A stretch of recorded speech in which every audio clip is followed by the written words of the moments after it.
Good morning, my dear students. Today we are going to discuss about bank reconciliation statement. It was a nightmare for all the non-commerce students to understand the BRS, right? The reason is we can't blame them, but the problem is BRS is not in a standard format, or I can say it required a lot of logical thinking, right? So one should think through and do a bank reconciliation.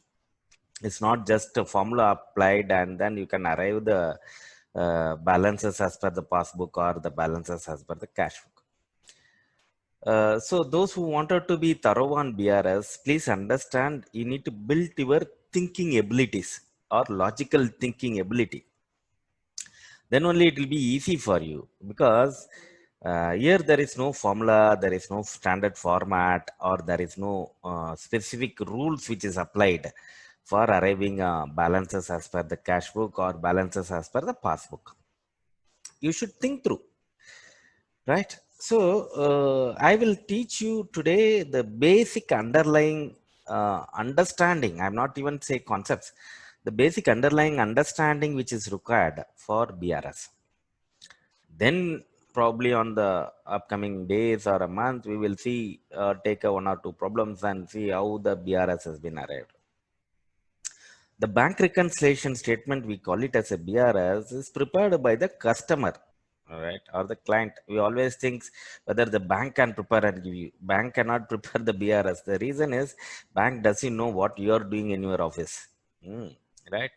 So the bank entered all the transaction. It is called passbook. As a client, you entered all your transaction in your cash book. Okay. So there is a cash book which is available with the customer. There is a passbook which is available or prepared or given by the bank. These two books are not matching. Okay. So when you have a cash, you are maintaining two books. One is at your end, one other one is at bank for you. So both should match. No, it's not matching. So we need to match both that cash book as well as passbook to say, okay, this is my final balance so that I can use it, right?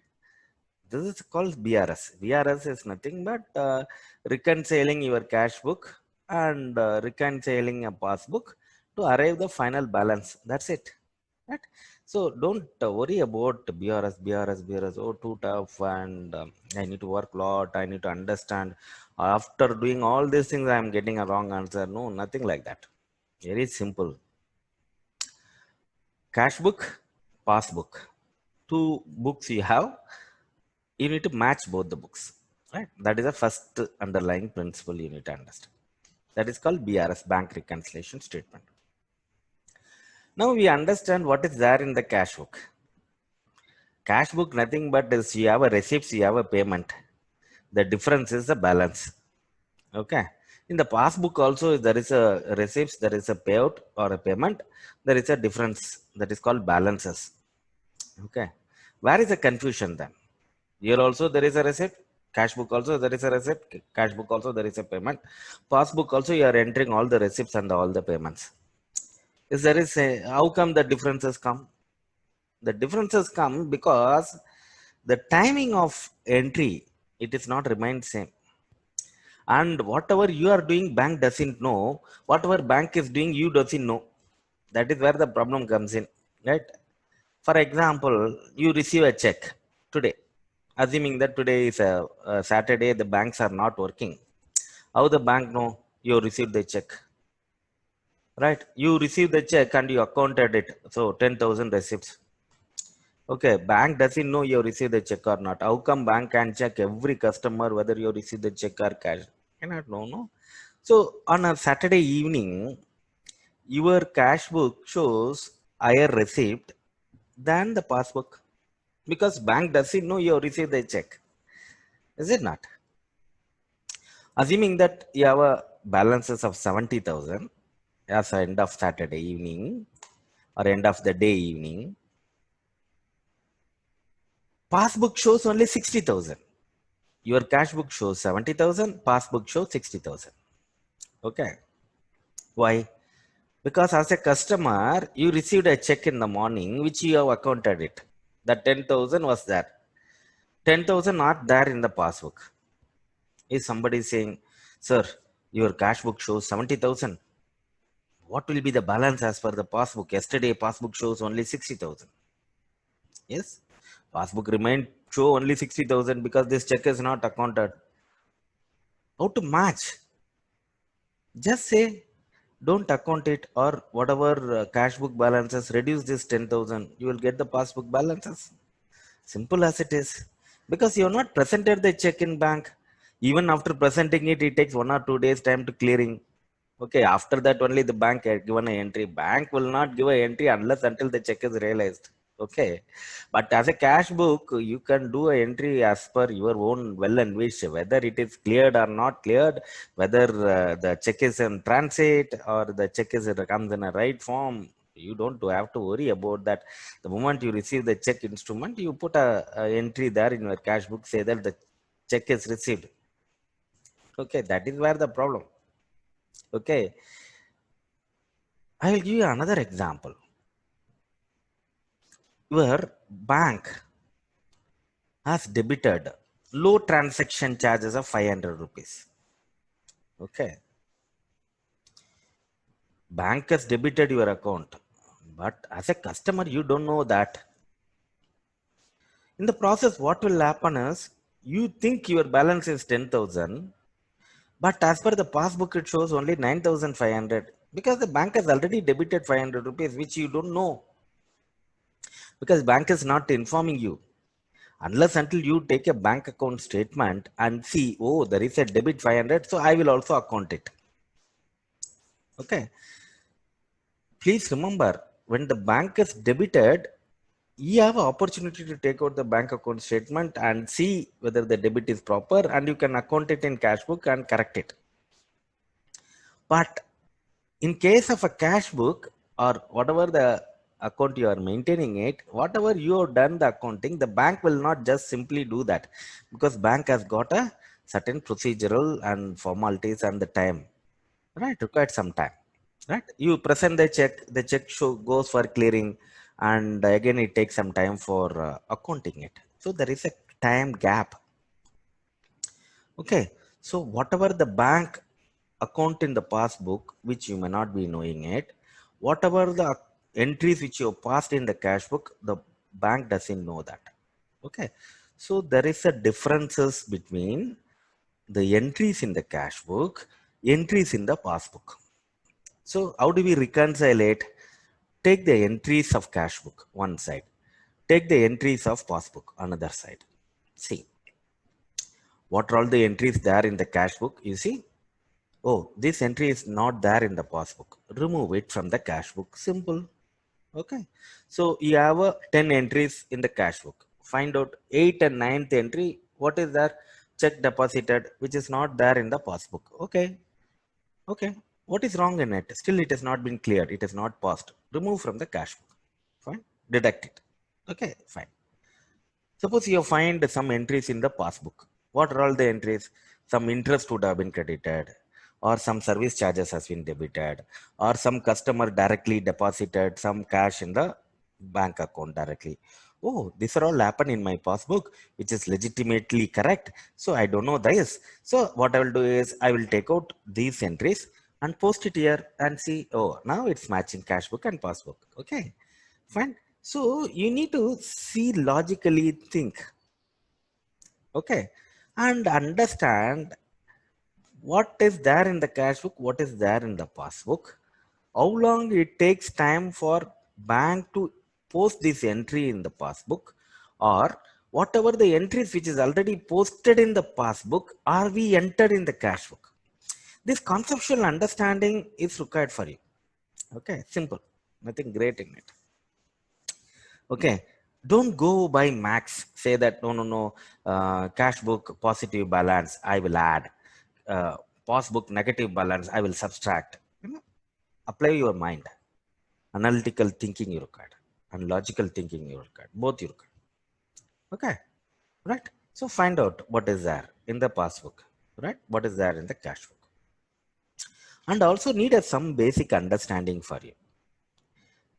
Cash book, all the receipts you put it in a debit side. All the payments are in credit side. But in the passbook, it is reversal, ulta. All the payment in debit side. All the receipts in credit side. So this also creates some confusion for you. So you need to see the positive balances or favorable balance of cash book is on the debit balance. Favorable balance of passbook, it shows as a credit balance. So the cash book debit balance should match with passbook credit balance. Cash book debit balance should match with passbook credit balance. Okay. Same way, passbook debit balance should match with cash book credit balance. Right? The debit balance in the passbook, it call it as a overdraft or you have taken a loan. Okay. So this understanding you require. This is the second point. The first point, what I was talking about, the time differences for posting the entries. Second point, how the cash book operates, because all the receipts are in debit side, all the payments in credit side as per the cash book, completely ulta in passbook. Okay, or reversal or vice opposite side in the passbook. So you need to understand this mechanism, how it works. And the third important thing is, whenever you call a bank, sir, what is the balances as for my account? The banker say 1,20,000. Okay. They will not say, sir, you have presented one check that is not cleared.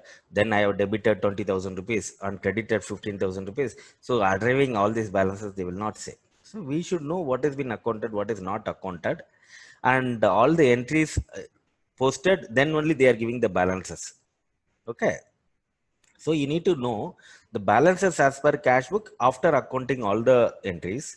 Balances as per the passbook, all the entries are posted. Okay. So you need to know clearly whether the balances, what bank is given, the balances given by the customer is all accounted, all the entries up to date. You cannot say, sir, my balance is this, but still some more entries to be posted. Please post, no? Then you give me the balance. Don't give the balances without posting any entries.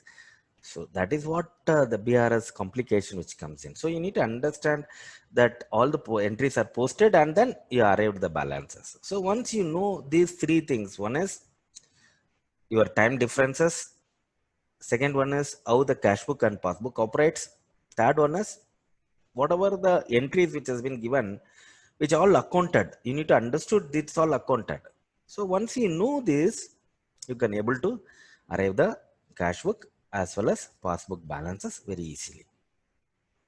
I will give you one example and then I will close this video. For example, cash book debit balance, I say 10,000 rupees as a balances. We will say the check issued but not cleared of 2,000 rupees. What is the balance as per passbook if somebody is asked? Please remember, the check issued was accounted in cash book, was not accounted in passbook. What I told you, the balances as per cash book is 10,000, check issued 2,000, which is not cleared. That means this 2,000 is accounted in cash book? Yes, it is accounted. After accounted that 2,000 only, you have arrived at the balance of 10,000. Okay. So the cash book 10,000, after accounting that 2,000, then you have arrived at the balance as per the cash book is 10,000. Whether this 2,000 is accounted in passbook? No. That means what is the passbook balances? It was 12,000 because the 2,000 was not debited. If the 2,000 debited 2 days after, what will be your balance? Your balance in the passbook also comes in 10,000. Simple. Like this only BRS to be done. Okay. My suggestion, someone wants to be thorough on BRS, practice different type of sums. At least you practice some 30 sums, different type of 30 sums. You will be master in it. Nothing great in it. Very easy. Okay. Thank you so much. And I hope everybody can do well in BRS. Nothing great in it. Very simple. Only logical understanding is required. Okay. Those who are not subscribed our channel, please subscribe it. Wish you all the best and happy weekend. stay safe. Okay, and prepare well for your upcoming examinations. Thank you.